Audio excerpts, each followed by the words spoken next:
శుభదినం ముందు మా తండ్రి మీ వాక్యము ధ్యానం చేసుకున్నటకు మీ దీవి సందర్శించుకు మా తండ్రి జీవాహారం ఇచ్చిన అద్భుత సమయాన్ని బట్టి మీకు స్తోత్రం. మీ బిడ్డ మేమందరం కూడా మీ వాక్యం ద్వారా తృప్తి పొందుతున్నాము, శక్తి బలం పొందుతున్న సహాయం చేయండి. శిష్యుడిగా శ్రాటగా మార్చి మహింపొందని దేవరాజ్యాన్ని విస్తరించాడు. మీ హృదయమాంచి మా ద్వారా నెరవేర్చి మహింపొందని క్రీస్తు యేసు పరిశుద్ధ నామములో ప్రార్థన చేస్తున్నాము తండ్రి. ఆమేన్ ఆమేన్ ఆమేన్. కాబట్టి శిష్యుడి గారి గురించి మనం చెప్పుకున్న డిసైపుల్షిప్ ప్రభువైన యేసుక్రీస్తు వారి సేవారంభంలోనే ఆయన ఒంటిగా సేవ చేయకుండా శిష్యులను ఏర్పాటు చేసుకొని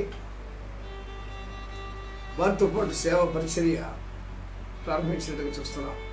మత్తయి సువార్త, మార్కు సువార్త, లూకా సువార్త, యోహాను సువార్త, 4 సువార్తల్లో కూడా సైమల్టేనియస్గా ప్యారలల్గా మంచిగా అవే వాక్యాలు రాయబడ్డాయి.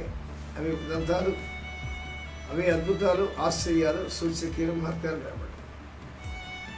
ప్రభువైన యేసుక్రీస్తు వారి యొక్క మొట్టమొదటి సూచక్రియ ఇరవై జిల్లాలో కాలంలో చిన్న గ్రామంలో పెద్ద కార్యం చేశారు. ప్రపంచంలో ఆ యొక్క కథ వినని వారు ఎవరు లేరు. సండే స్కూల్ నుండి వృద్ధాప్యం వరకు కూడా నీరు రాక్షసంగా మార్చిన అద్భుత విషయాన్ని అందరం చెప్తూనే ఉన్నాం.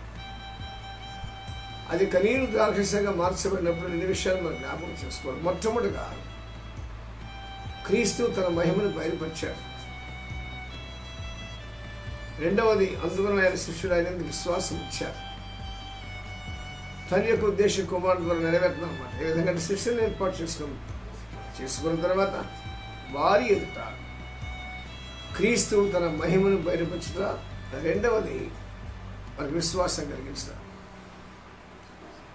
మూడవదిగా మనం చూస్తుంటే దైవరాజ్యంలో కార్యం ప్రారంభం, సువార్త ప్రారంభం. దేవుని శక్తిని కుమారుడు యేసుక్రీస్తు ద్వారా తండ్రి బయలుపరుస్తున్నారు. ఇలాంటివి ఎన్నో కార్యాలు. 4 సువార్తలు బై ఎనీ మీన్స్ శిష్యులు మొత్తం 12 మందిని ఏర్పాటు చేసుకున్నాడు. లూకా సువార్తలో మనం 70 మంది శిష్యులు ఉన్నట్టుగా మనం చూస్తున్నాం. ప్రభువైన యేసుక్రీస్తు వారు ఏ ప్రాంతానికి వెళ్ళి సేవ చేయాలనుకున్నాడో ఆ ప్రాంతానికి ముందుగా ఇద్దరిద్దరుగా పంపారు. వారు వెళ్ళి సువార్త పాటిస్తున్నారు. సరే, మొత్తం వారందరూ రిపోర్ట్ తీసుకొచ్చి ప్రభుతో మాట్లాడుతున్నారు. ప్రభువా, నీ నామమున దయ్యములు కూడా మాకు లోబడుతున్నాయి. ప్రత్యేకమైన విషయం, నీ నామం అన్ని నామాల కంటే పైన యేసుక్రీస్తు నామం. కాబట్టి నీ నామమున దయ్యాలు కూడా మాకు లోబడుచుని చాలా సంతోషంగా ఆనందిస్తుండగా ప్రభు చెప్పాడు, సాతాను మెరుపులే ఆకాశం నుండి పనులు చూచాను. ఇదిగో పాములను తేలంతో కూడా శత్రువులు మంత్రమే మీకు అధికారం ఇచ్చారు. ఏది ఎంత మాత్రం హాని చేయదు. అయినను దయ్యములు మీకు లోబడుచుని సంతోషించద్దు. మరి పరలోకమందరి జీవగ్రంథంలో మీ పేర్లు రాయబడినవి, దాన్ని బట్టి సంతోషించమంటే ఆ మాటలు వారి చెవిలో నాటబడలేదని ప్రభువైన యేసుక్రీస్తు యొక్క సేవకునిగా శిష్యునిగా తెలియజేస్తున్నారు. మనం కూడా వినివినట్టున్నాం. కొన్ని మాటలు మాకు విని ఆనందిస్తాం, నచ్చితే, లేకపోతే వినివినట్టుకుంటాం. ప్రభు చెప్పిన మాట ఏదీ తప్పిపోదు. పరలోకమందరి జీవగ్రంథములో ఈ పేరు రాయబడిన మాట చక్కని మాట. అపోస్తలుడైన పౌలు కూడా చెప్తున్నాడు, నా పేరు జీవగ్రంథమందు రాయబడినది, నా కొరకు జీవ కిరీటం ఉంచబడింది. చాలా చక్కని మాట. ఎంత స్థిరం దేవుని ఉద్దేశము, దేవుని రాజ్యము, తను ఏం చేస్తున్నాడు, తన పరిచర్య అన్ని గ్రహించి తను చాలా స్పష్టంగా చెప్తున్నాడు. జీవగ్రంథంలో నా పేరు. చాలా సంతోషం. భూలోకం నుండి పరలోకాన్ని చూస్తున్నాడు. అదే ఆత్మీయ దృష్టి, అదే మనోదృష్టి. చాలా ఆశ్చర్యం. అని సేవకులను మనము కూడా, సేవకురాండమైన మనము, శిష్యులము శిష్యురాండమైన మనము, పరివార పరిగతులు మనము, దాసురాండమైన మనము కూడా పైనుండి జన్మించిన మనం అందరం కూడా ఇక 4 కోవలకు చెందున్నాం. శిష్యులు కావచ్చు, దాసులు కావచ్చు, ఎవరు కావచ్చు. మనమందరం కూడా సత్యాన్ని గ్రహించి సత్యాన్ని గట్టిగా చేతపట్టుకొని ధైర్యం ముందుకు సాగిపోతున్నాం. మొదలుగా చెప్పాడు, మన పౌరస్థితి పరలోకంలో అంటారు. Understood thoroughly the vision of God. పౌరుకు ముందు విషయాలు ఏం తెలియదు. హి వాస్ సౌల్, ధర్మశాస్త్రము, మతము, మార్గము, ప్రధాన యాజకులు, ఇదే తప్ప మర్మమైన క్రీస్తు తెలియదు. ప్రభుని యేసుక్రీస్తు వారి మార్గంలో తెలుసుకున్న తర్వాత అదృశ్య విషయంగా చూస్తూ మౌనయాత్రలు తెరవమని వాడై తనని పనిచేయటం బాగా ఫికెన్ చేశాడు, ఫలితం చేశాడు అనమాట. ఎందుకంటే ఇంతకుముందు తాను చేసిన సేవ అంతా వ్యర్థమని, అది నిరుపయోగమని, తెలియజేసిన సేవ దానివల్ల ఏమీ లాభం లేదని గ్రహించి తెలిసిన తర్వాత మరి ఎక్కువగా శక్తి మంచిగా లేకుండా రాత్రి పగలు సమయమునక పరిచయంలో నిమగ్నుడు అయ్యాడు. సత్యాన్ని గ్రహించాడు, స్వతంత్రుడయ్యాడు. ఇక ఎవరికి భయపడ్డాడు, యాజకునికి భయపడ్డాడు, ప్రధాన యాజకునికి భయపడ్డాడు, పెద్దలకు భయపడ్డాడు, శాస్త్రి ఎవరికి భయపడ్డాడు. ఎందుకంటే he knows the truth is nothing but our Lord Jesus Christ who saves us. చీకటిలో నుండి వెలుగులోకి నడిపించిన రక్షకుడు క్రీస్తు యేసు ముఖాముఖి encounter to Paul or encounter to Saul and the ways to Damascus. దమస్కములో ముఖాముఖిగా అభాగ్యం ఎవరికో ఒకరికి నోటికి ఒడిగట్టమే. ఆ విధంగా సౌలు ప్రభువును చూసిన తర్వాత, అభిషేకం పొందిన తర్వాత, నిజమైన క్రైస్తవుడిగా శిష్యుడిగా మారిన తర్వాత తన జీవితాంతం వరకు కూడా సేవాభరణంలో మునిగి తేలాడు.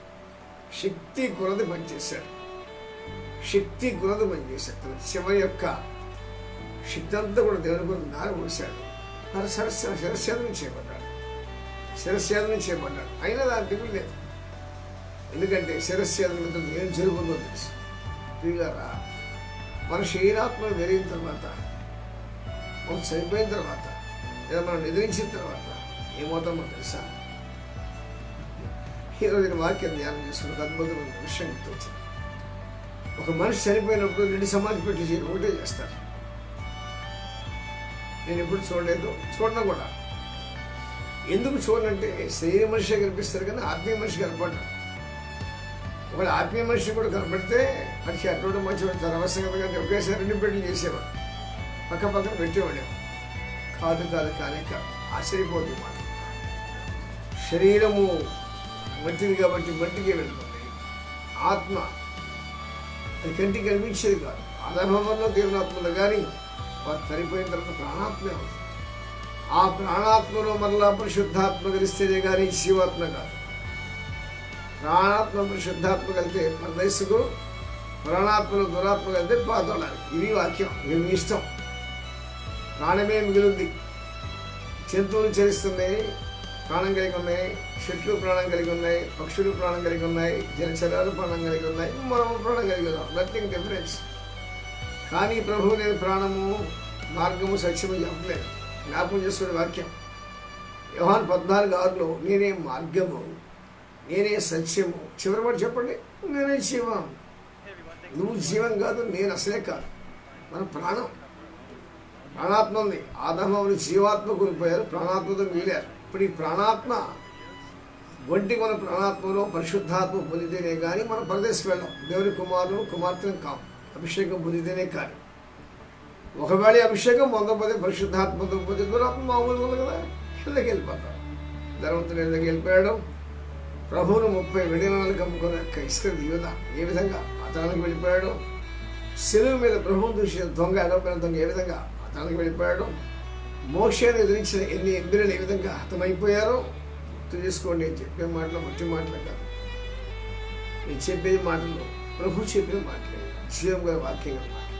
సో ఈ యొక్క ఉదయకాలం ముందు మనకి వాక్యం జ్ఞాపకం చేసుకో. ప్రభు చెప్పారు కదా, యోహాను 14:10 చెప్పాడు, నేను తండ్రి యొద్దకు వెళుచున్నాను, నా యందు విశ్వాసం ఉంచి వారు నేను చేయకారం చేస్తారు, వారికంటే గొప్పగా చేస్తారు.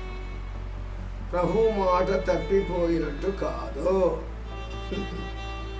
ఆకాశం గదించను, భూమి గదించను, ఆయన మాట తప్పక నెరవేరడం. ఒకవేళ ప్రభుని యేసు క్రీస్తు మాట నెరవేరకపోతే నేను సేవ చేయటం, నేను పరిచయం చేయటం వ్యర్థమే. నాకు సంగతి బాగా తెలుసు. అలాగే మీరు వింటాం కూడా వ్యర్థమే కదా. నేను చెప్పే మాటలు ఏదో మామూలు మాటలైతే, మనుషులు ఇదిగా మాట్లాడితే, ఏదో మతాల గురించి మాట్లాడట్లేదు. ఒకేసారి నా కళ్ళు తెరిచాడు దేవుడు, నా హృదయాన్ని తెరిచాడు దేవుడు, నా మనసు తెరిచాడు దేవుడు. శిష్యుల మనసును తెరిచాడు దేవుడు, నా మనసు తెరిచాడు. నూనె హృదయం తెరిచిన దేవుడు నా హృదయం తెరిచాడు. సో నేను సత్యంగా చెప్తున్నాను, నేను ఒక శిష్యుడును. అంతకుముందు క్రైస్తవుడే కానీ నాలో క్రీస్తుడే, నామకార్థ క్రైస్తవుడే, మా తల్లిదండ్రులు క్రైస్తవుడు కాబట్టి నేను క్రైస్తవుడే. ఇప్పుడు నేను అసలైన శిస్తైన క్రైస్తవుడు క్రీస్తు నాలో ఉన్నాడు, పరిశుద్ధాత్మ నాలో ఉన్నాడు, విశ్వాసం నాలో ఉన్నది మీలో కూడా ఉంది. శంతకమేష్ ఎందుకు విశ్వాసం కలిగి అన్నారు, మండుచున్న వేడిమి గల అగ్ని గుండం నుండి రక్షించుటకు మా దేవుడు సమర్థుడు. మాకు సంగతి నువ్వు ఒంటికి రూపాయలు తీసుకో రాజా, డజన్ క్యారీ పెట్టుకోవాలి, ఎక్కడ మాట్లాడారు. ఎక్కడి నుంచి వచ్చిన వారికి ధైర్యం, ఎక్కడి నుంచి వారికి ఒక విశ్వాసం, ప్రభువును వారు సేవిస్తున్నారు, ప్రభు వారితో వారు గ్రహించారు. సహోదరుడు సహోదరి, నీవు ప్రభువుతో నడుస్తుండడం గ్రహించేవా, గుర్తించేవా? రోమాను 14 ఏం చెప్తుంది? పౌలు గారు ఏం చెప్తున్నాడు? దేవుని ఆత్మ చేత ఎంతమంది నడిపించబడుతున్నారు వారే దేవుని కుమారులు, వారే దేవుని కుమార్తెలు, వారే అనాయింటెడ్ పర్సన్స్, వారే అభిషేకం మొదలైన వారు, వారే చిన్న క్రీస్తులు, వారే శిష్యులు, వారే పరిచారకులు. అవునంతేగా మాకేం మార్చడానికి లేదు. సో నేను చెప్పే మాటలు మీ యొక్క ఆత్మీయ జీవితాన్ని బలపరచడానికి, శక్తితో నింపడానికి, భవిష్యత్తు గురించి మాట చెప్తున్నాను. కాలక్షేపానికి కాదు, క్రైస్తవమైనందున కాదు, మరో రీతిగా కానీ జరగబోయే భవిష్యత్తు గురించి ప్రభువు నాకు భయపరిచారు కాబట్టి అది నాలోనే ఉంచుకోకూడదు. మీకు కూడా చెప్తున్నా, నాతో పాటు మీరు కూడా ఎంజాయ్ చేయాలి. కుటుంబంలో దొంగ చెప్పాడు, ఒరే బాబు మనం దొంగలం, భయంకరం, మనకు న్యాయమే శిక్ష, నీతి మంత్రుల బాబు జోలికి పోవద్దు అని చెప్పాడు. సో ఇద్దరు దొంగలే, ఇద్దరు భయంకరులే, ప్రభుత్వనే ఉన్నారు. ఒకటి గ్రహించాడు, గ్రహించలేదు. నేను మీతో చెప్పే గ్రహిస్తారని చేస్తారు. మంచిది ప్రభు యేసుక్రీస్తు వారు చెప్పిన మాటలు అన్నారు కదా, నేను చేయ కార్యములు మీరు కూడా చేయాలి, వాని కంటే గొప్ప కార్యాలు చేయాలి. ప్రభు మాట తప్పిపోయినట్టు కాదు. అబ్రహాంతో చెప్పాడు దేవుడు, నీ యొక్క 4వ తరం వారు తిరిగి మన దేశానికి వస్తారు. 400 సంవత్సరాలు గడిచిన తర్వాత ఐగుప్తులోని సంతానం బానిసలు ఉన్నారే వారందరూ వస్తారు, మిక్కిలి ఆశలు వస్తారు. వచ్చేవాడు వారు 400 సంవత్సరాలు చెరలో ఉన్నారు. వారిని విడిపించడానికి దేవుడు మోషేను పుట్టించాడు, ప్రవక్తగా చేశాడు. మొట్టమొదటి 40 సంవత్సరాలు ఆయన ఐగుప్తులో రాజకుమారుడు ఉన్నాడు. 240 సంవత్సరాలు గురుడి కాపరిగా హోరేబు పర్వతం మీద, దేవుని పర్వతం హోరేబు మీద దైవదర్శనం పొంది తన చేతికరను దేవుడు, మామూలు చేతికర దేవుని చేతికరగా మార్చాడు. పోయినప్పుడు మామూలు చేతికరతో వెళ్ళాడు, వచ్చినప్పుడు దేవుని చేతికరతో వచ్చా. కరతో మానవాతీతమైన కరను దేవుని చేతి ద్వారా ఐగుప్తుని వణికించి దేవుడు చెప్పిన మాట ప్రకారం మరి అద్భుతంగా 400 సంవత్సరాలు శరణంలో వారిని బయట తీసుకొచ్చాడు. దేవుని మాట తప్పిపోదు. నమ్మకము మాటతో ఇదే ప్రభు చెప్పాడు. అనేక సార్లు చేతి పిండి వంటలకి నా యొక్క మార్త ప్రభు చెప్తాడు, మార్త నీవు నమ్మితేనే దేవుని మహిమ చూస్తావు, నువ్వు నమ్మితే దేవుని మహిమ చూస్తావు, నేను నమ్మితే దేవుని మహిమ చూస్తాను, నువ్వు నమ్మితే దేవుని మహిమ చూస్తావు. దేవుడు నమ్మదగిన వాడే కదా, ఖచ్చితంగా నమ్మదగిన వాడు, మాట నెరవేర్చేవాడు కాబట్టి ప్రభునాలను మీకు మనం చేస్తాను. ఏసే శిష్యుడు చెప్పాడు యోహాను 14:12 తండ్రి వద్దకు వెళ్తున్నాను, నా పని తండ్రి నాకు అప్పగించినప్పుడు సంపూర్ణం చేశారు, నా ఎందుకు విశ్వాసం వారు నేను చేయగలను చేయాలి, వారికంటే గొప్పగా చేయాలి. అర్థం కాదా? ఆ మాట వారి చెవులు నాటబడలేదు, కానీ ప్రభు చెప్పిన మాట అర్థం కాదు. కాబట్టి ఆ కార్యం నెరవేరింది. ఎప్పుడు నెరవేరిందంటే వారు నిజమైన క్రైస్తవులుగా మార్చబడిన తర్వాత, అనగా పరిశుద్ధాత్మ పొందిన తర్వాత, అభిషేకం పొందిన తర్వాత వారు మార్చబడ్డారు. చాలా ఆశ్చర్యం. అభిషేకం పొందాలి. చూద్దాం, వాక్యం చూద్దాం. మార్క్స్ 4వ అధ్యాయం 5వ అధ్యాయంలో, మార్క్స్ 5వ అధ్యాయంలో 35వ వచనం చూస్తున్నారు. కానీ ఇంకా మాట్లాడుచుండగా సమాజ మందిరపు అధికారి ఇంటి నుండి కొందరు వచ్చి, నీ కుమార్తె చనిపోయినది, ఇక బోధకు ఎందుకు శ్రమ పెడతావు? ఒక సమాజ మందిరపు అధికారి ఇచ్చాడు అని చెప్తున్నాడు, అయ్యా నా కుమార్తె ఆల్రెడీ చనిపోయింది, అయినను నీవు వచ్చి నా చందాన్ని చేయబడితే లేచి కూర్చుంటుంది. ఆ విశ్వాసం నాకు ఉంది. ఆల్రెడీ చనిపోయి she was totally dead, but the priest has faith. ఎందుకు ఆ విశ్వాసం? దినాల్లో ప్రభువైన యేసుక్రీస్తు వారి యొక్క సువార్త పరిచర్యలో ఆయన మానవాతీతమైన కార్యాలు చేస్తున్నాడు కాబట్టి ఆనవాట విని హృదయంలో భద్రపరుచుకున్నాడు. విశ్వాసం కలిగింది. ఏసే మాట వింటున్నాడు, ఏసే కార్యాలు వింటున్నాడు. సరే ఆ దినాలు సరే ఈ దినాలు మనం వింటలేదా మనం వింటున్నాం. కానీ దీనికి సంబంధించి ప్రభువుని యేసుక్రీస్తు ముందుగా మాట చెప్పాడు. లూకాసు 18వ అధ్యాయంలో ప్రభువు చెప్పిన మాట ఏంటంటే ఆయన వారికి త్వరగా న్యాయము తీర్చును. లూకాసు 18 వారి విషయముగా దానికి దీర్ఘశాంతము చూపిస్తున్నారని మీతో విషయముగా చెప్పుతున్నారు. అయినను మనుష్య కుమారుడు వచ్చినప్పుడు ఆయన భూమి మీద విశ్వాసము కనుగొన్నారు. భూమి మీద అప్పుడు చిన్న 200 కింద ఫుడ్ ఉండడం ఆ విశ్వాసం. ఏ విశ్వాసము? ఆది అపోస్తలుల విశ్వాసం. ప్రభువైన యేసుక్రీస్తు వారు పూర్వపు 3 సంవత్సరాలు పరిచయం చేశారే. ఆ దినాల్లో విశ్వాసం మనుష్య కుమారుడు భూమి మీదకి వచ్చినప్పుడు కనుగొన్నా. అలాంటి విశ్వాసం పర్సెంటేజ్ తగ్గిపోద్దేమో, విశ్వాసం పలచబడుద్దేమో, విశ్వాసం బలహీనపడుద్దేమో విషయాన్ని ప్రభువైన యేసుక్రీస్తు వారు ముందుగా చెప్పాడు. దినాల్లో నేను దాదాపుగా నాకు 40 ఏళ్ళ అనుభవంలో ఎంతో మంది దేవుడు వచ్చారు. ప్రపంచంలో పేరుగాంచి మహామహులైన దైవజనులు వచ్చారు. ఎన్హార్డ్ మార్కెట్, మారిస్ సెరెండో, పాల్ ఎంగిల్షో, ఇలాంటి వారందరూ top heads of the world. వారందరూ చూశారు. వారితో కరచాలం కూడా చేశారు. కింద మీద పడి వారికి మెడిక్స్ పాల్గొన్నారు. నేను వారిని చూసినప్పుడు వారి ముట్టానికి ఎంతో ప్రయత్నించి ముట్టుకున్నాను. నేను వారిని ముట్టుకున్నప్పుడు ఏమీ కాలేదు నాకు. I doesn't find any difference when I touch their garments. కానీ మనం చూస్తున్నాం కదా, 12 ఏళ్ళు రక్తస్రావం స్త్రీ ప్రభువైన యేసుక్రీస్తు వస్త్రం ముట్టగానే బాగా అది ఆ విశ్వాసమే. నేను కూడా ఇంకా 10-15 సంవత్సరాల క్రితం 20 సంవత్సరాల క్రితం పాలించే గారి కోటు ముట్టుకున్నాను, మారిసెల గారిని ముట్టుకున్నాను, మరొక ముట్టుకున్నాను. వీళ్ళందరూ ముట్టుకున్నప్పుడు ఆస్తం ముట్టుకున్నాను. కానీ నేను ఏమీ కూడా పొందలేకపోయాను. మా సినమ్మని గారిని కూడా ముట్టాను. దైవజనులు ఉంటారంటే పరంజ్యోతి గారిని ముట్టాను. దైవజనులు గారు కనిపిస్తే వారు ఖచ్చితంగా ముట్టుకుంటారు, వారి చేతులు పట్టుకుంటారు. ఏమన్నా కానీ పట్టుకుని సాధ్యమైతే వారి యొక్క చేతులు నా తల మీద పెట్టుకుంటారు. వారు ఏదో మొత్తానికి మాట చెప్తారు. సో ఈ విధంగా నేను చాలా మంది ముట్టాను. కాబట్టి doesn't find any change in my life after they touch. వారు ముట్టిన తర్వాత కూడా నాకు ఎలాంటి మార్పు లేదు. కానీ in my spiritual experience, when I began to pray alone with God, I found great difference. ఏకాంతంగా ప్రార్థన చేసిన సమయంలో చాలా మార్పులు గమనించాను. కొన్నిసార్లు దర్శనాలు చూడటం, కొన్నిసార్లు తెరలుగా అగ్ని నా హృదయంలోకి రావటం, నా అంతరంగం రావటం, అది కాల్చబడటం, కొన్ని కేకలేస్తూ ఉంటాం. కేక తెలియకుండా నా కేకలేస్తాను. ఏమిటో చెప్పిన తర్వాత నిదానంగా ఆలోచిస్తే ఆ హోరేబు పర్వతం, దేవుని పర్వతం హోరేబులోనికి దేవుడు యొక్క మండుచున్న పొదలోనికి వచ్చి మోషేతో మాట్లాడాడే. ఆ దేవుడే నా హృదయంలోకి వస్తున్నాడు. అందుకే నా హృదయం మండుతూ ఉంది, అని చెప్పి నేను గ్రహించాను. స్పిరిచువల్ ఛార్జింగ్ అంటే ఇదే కావాలి. ఛార్జింగ్ అంటే మనకు తెలుసుగా, battery charging. So that is charging for batteries temporary. But this is the charging for the spiritual life, for inner man.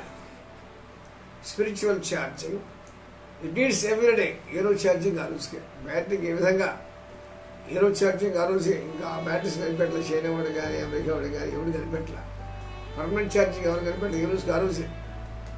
అలాగే లైక్ వైజ్ రక్షణ పొందే నీకు కానీ నాకు కానీ పరిశుద్ధాత్మానుభవం టేస్ట్ కానీ మనకు దేవుడు ప్రతి దినం కూడా పరిశుద్ధాత్మతో అన్నితో అభిషేకిస్తాడు. అదే బాప్తిస్మం ఇచ్చేవాడు మొత్తుకున్నాడు. నా వెనక వచ్చేవాడు నాకంటే శక్తిమంతుడు, నేను వంగి ఆయన చెప్పున మనకు పాత్రలు కాను. ఆయన మీకు అన్నిలో ఆత్మలో బాప్తిస్మం వస్తాను చెప్పిన విడికి వివరించాలి. అడ్డుపడుతూ తీల ఆయన మీ అంతరంగములకు, ఆయన మీ ఆత్మలకు పరిశుద్ధాత్మకు అన్నిలో బాప్తిస్మం. ఎందుకు? ఆయన చేసే తీర్చేదాన్ని. మరి యేసుక్రీస్తు ఎప్పుడు మొట్టమొదటి బాప్తిసం పొందాడు? యోర్దానదిలో బాప్తిసం కూర్చుండగా ఆకాశము చెంచబడి పరిశుద్ధాత్మ పౌర్ణమలి వచ్చిన తర్వాత అభిషేకం పొందాడు. Father anoints son Jesus Christ the Holi fire. అలాగే మన ఆది అపోస్తలుల మేడగదిలో అగ్ని వంటి నాలుకలు వారి మీద వాలగా, ఆ నాలుకలు వారి శరీరస్థం నాలుకల మీద వాలగా వారికి వాక్శక్తి వచ్చి వారు అన్నారు, వెండి బంగారంలో మా ఎద్దలేదు, నాలుగు మీద దేవుడు ఉన్నారు. వారి నాలుగు శరీర సంబంధం నాలుగులు అంతకుముందు, కానీ ఇప్పుడు మేడగదిలో మాయించయ్యారు. నాలుగు వారి యొక్క నాలుగు మీదకి వచ్చినాయో, నాలుగు మీద దేవుడు ఉన్నాడు, వారి హృదయంలో దేవుడు ఉన్నాడు, వారిలో దేవుడు ఉన్నాడు, దేవుడు వారికి తోడుగా ఉన్నాడు. కాబట్టి వెండి బంగారాలు మా ఎద్దలేదు. నిజమే, మన క్రీస్తు మనం అభిషేకిస్తాడు. అభిషేకం ప్రతి దినం మనం పొందాలి. యేసు క్రీస్తు పరిశుద్ధాత్మని జన్మించిన నరావతారికి జన్మించి ఒక రాత్రి కూడా ఎంత నిద్రించినట్టుగా మనం వాక్యం చూడాలి. ప్రతి రాత్రి కొండల్లోకి అరణ్యంలోనికి, కొండల్లోకి అరణ్యంలోకి వెళ్ళి ఏం చేస్తాడు ఆయన? రాత్రి మనం బ్యాటరీస్ ఏం చేస్తున్నాం? ఛార్జింగ్ పెట్టుకున్నాం. తెల్లవారు ఛార్జింగ్, పొద్దుగా 100% ఛార్జింగ్, 70% ఛార్జింగ్, 50% ఛార్జింగ్. అబ్బా నా బ్యాటరీ డల్ అయిపోయింది, బ్యాటరీ మార్చుకోవాలా? ఒకవేళ ఈ బ్యాటరీలు మార్చుకుంటాము, సెల్ ఫోన్లు మార్చుకుంటాం, కానీ మనది ఒక్కడే ఉదయం అని మార్చుకోవడానికి వెళ్ళేది. ఒకసారి ప్రభు మనకి శరీరాత్మలు జీవితాంతం అలాగే ఉంటే శరీరాత్మలు వేరే హృదయంగానే మార్చడానికి వెళ్ళేది. కాకపోతే చెడిపోయిన హృదయాన్ని రోజు హృదయంగా మారుస్తారు ప్రభు క్రీస్తు. కాబట్టి మనం గ్రహించాలి, ప్రభు అయిన క్రీస్తు గృహంలోకి వెళ్ళాడు. ఆయన చెప్తున్నాడు, నా చిన్నది నిద్రించింది అయినప్పుడు కూడా నీవు వచ్చి నీ చేయి పట్టుకుంటే చేతితో నా కుమారుని బట్టి వేస్తాయి నాకు విశ్వాసం చెప్పినప్పుడు వెళ్ళపదన్నాడు. వెళ్ళపదేస్తాను కదా.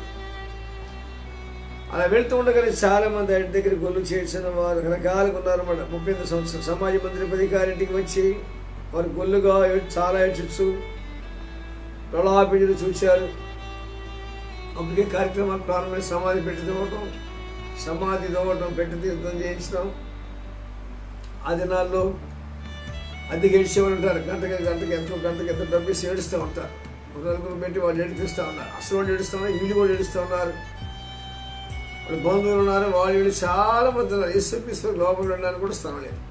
అలాంటి సమయంలో ప్రభు యేసుక్రీస్తు వారు వచ్చే సమయంలో వచ్చిన లోపలికి పోయి మీరేలా గొల్లు చేసి ఏడ్చున్నారు, ఈ చిన్నది నిద్రించినదే కానీ చనిపోయిన వార్త వచ్చింది.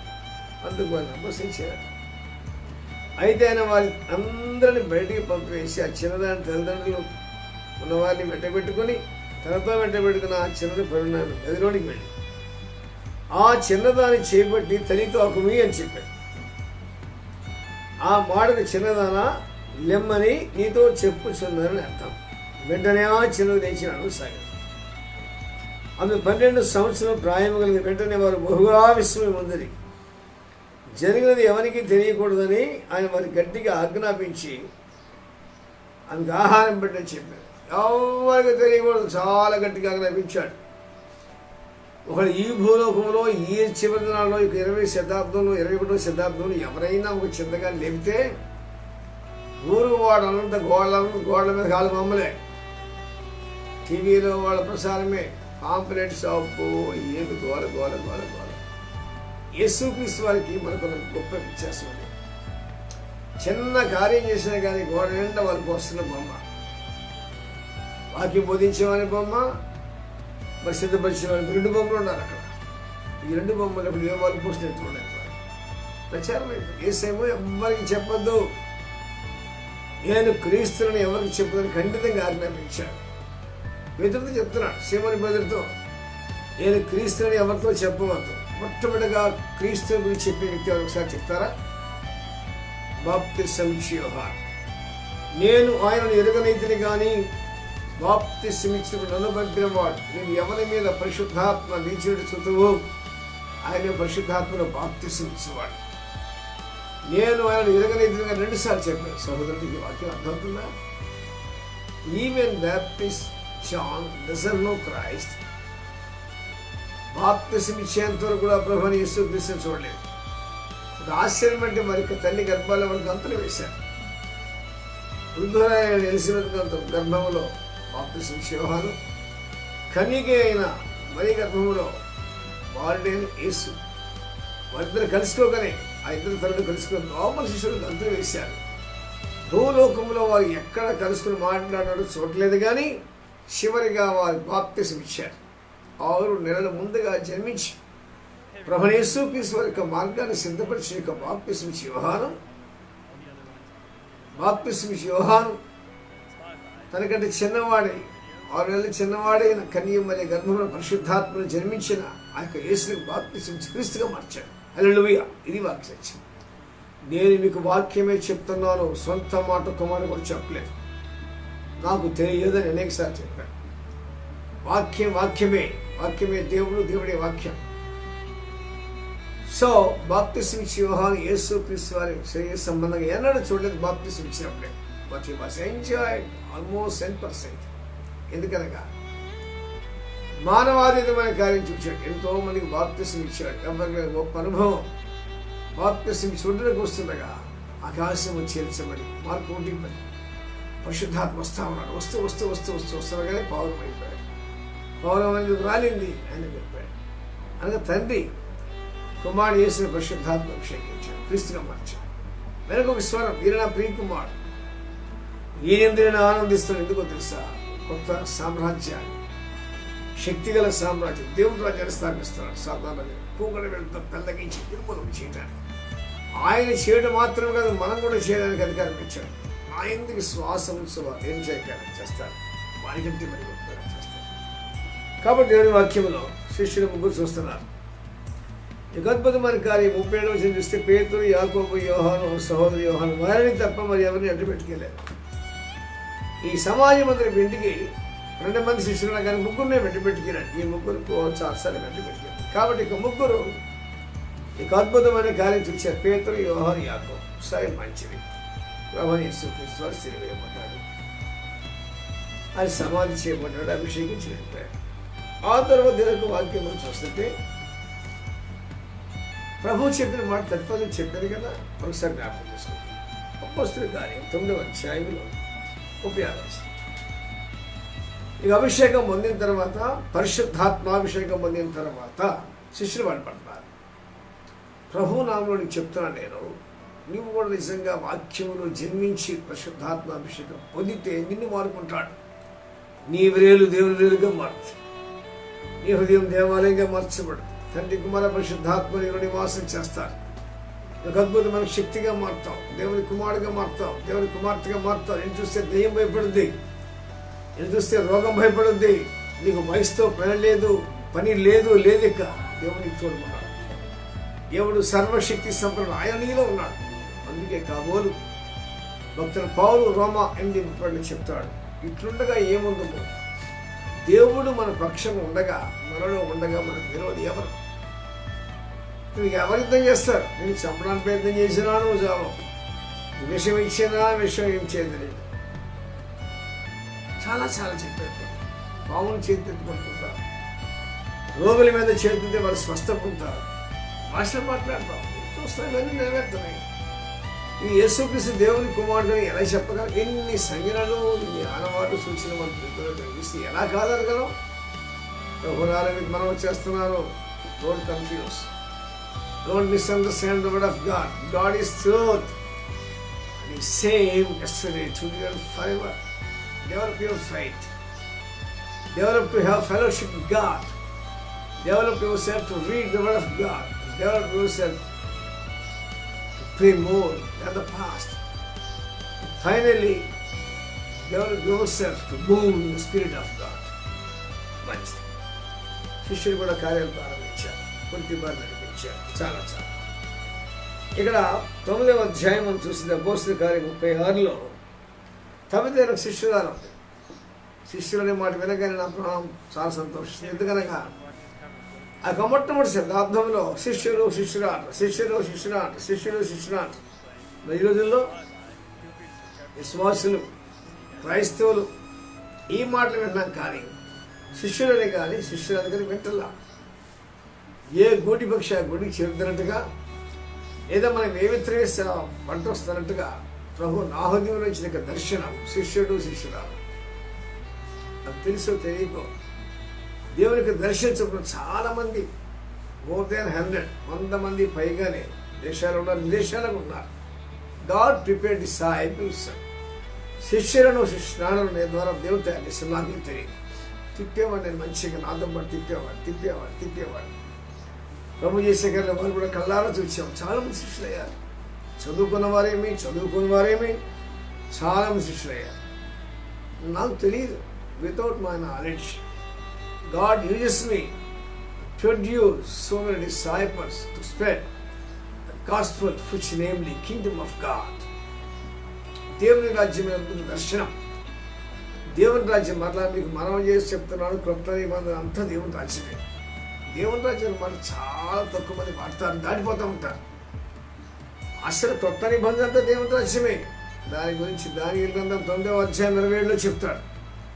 దాని గురించి ఆదికాండం 49వ అధ్యాయంలో యాకోబు చెప్తాడు. దేవుని యొక్క వాక్యం అంతా దేవుని రాజ్యం దాడేస్తే పోతారు. యేసు మంచిదే, యేసుక్రీస్తు మంచిదే, తండ్రి కుమార పరిశుద్ధాత్మ మంచిదే. వారి ఉద్దేశం establish the Kingdom of God on earth to destroy the works of demon. అపవాది మొట్టమొదటి పాపం చేస్తున్నాడు. పాపం చేయవాడు అపవాది సంబంధి. అపవాది క్రియలు లైవ్ చేయడం దేవుని కుమారుడు ప్రత్యక్షమాడు. వాడుకో ఆయన అంతేను అని చోటేమనివ్వం. ఆపరేషన్ థియేటర్ని ఇంటికి వచ్చి నీకు ఆపరేషన్ చేయదు. నువ్వు థియేటర్లోకి వెళ్ళాలి. నువ్వు దేవుని దగ్గరికి రావాలి. రోగమా పోతుంది, వ్యాధి పోతుంది, ఏదైనా పోతుంది. నీకు సర్వసత్యంలో నడిపించబడతావు. అద్భుతమైన దేవసేనుడు అపోస్తలుడైన పేతురు గురించి మనం చాలా విషయాలు ఉన్నాం.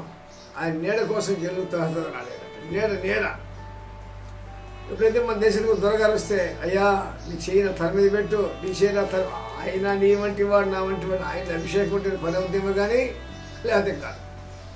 నా కండాలు చూసారు కుటుంబంలో పెద్ద మీటింగ్ జరుగుతుంది 10 ఏళ్ల క్రితం. ఒక పేషెంట్ తీసుకొచ్చాడు, పక్కన అటెండర్ మొత్తాన్ని స్టేజ్కి ఇచ్చాడు కింద. ఇక ప్రార్థన చేస్తున్నాడు. ఏదో మొత్తం ట్రాన్స్లేటర్ చెప్పాడు ఈ బాధ అని. దొరగారు సేవిట్ ప్రార్థన చేస్తున్నాడు. బాగా కలిసి ప్రార్థన చేశాడు. Is any difference in your body అని తగ్గిందంటే అంటాడు కదా పేషెంట్. ఏం తగ్గదు అంటారు. మళ్ళా 2సారి చేయబెట్టి ప్రార్థన చేశారంట. గట్టిగా ఇంకా గట్టిగా ప్రార్థన చేసి క్యాల్కులేస్ ఇస్ ఎనీ చేంజ్ చేసి చెప్పమని ఏం తగ్గిందన్నా అని చెప్పి ట్రాన్స్లేటర్ అన్నాడు. ఏమైనా తగ్గిందంటే అసలు ఏం చెప్పాడు. మళ్ళా 3సారి ప్రార్థన చేశాడు. తగ్గేదేమన్నా కొంచెం తగ్గిందంట, కొంచెం తగ్గిందంట. So he was vexed. The father vexed and sent this fellow out. In విశ్వాసం పక్క పంపించాడు. ప్రభువైన యేసుక్రీస్తు చాలా సందర్భాలు చెప్పాడు కదా, నీ విశ్వాసం స్వస్థపరిచి. విశ్వాసం లేకుండా దేవునికి ఇష్టం అసాధ్యం. చచ్చిన వాడిని బతికించే దేవుడు. చచ్చిన నాకు విశ్వాసం లేదని చెప్తాడా? చచ్చినవాడు చెప్పలేరు కదా. చచ్చిపోయిన మనమే చెప్తాం. విశ్వాసం ఉన్నప్పుడు మన విశ్వాసము ఆ విశ్వాసాన్ని పనిచేస్తుంది, వెంటనే కార్యించింది. ప్రభు నాలో మీకు మనం చేస్తున్నాను. పేతురు ప్రభు బలంగా వాడుతున్నాడు. ప్రభు చేత 10 మంది పేతురు గారిని జ్ఞాపకం చేసుకున్నాం. ప్రభు ఈ మాట మన హృదయంలో సమృద్ధిగా భరింపచేయనుగా. సర్వాధికారి వాక్యం వారిని దర్శించండి. మీ యొక్క రాజస్వ వార్త ప్రకటించగా అనేక మంది శిష్యులుగా శిష్యులకు సిద్ధపరిచి మహిమగా క్రీస్తు పరిశుద్ధ నామములో ప్రార్థన చేస్తున్నాము తండ్రి. ఆమేన్, ఆమేన్.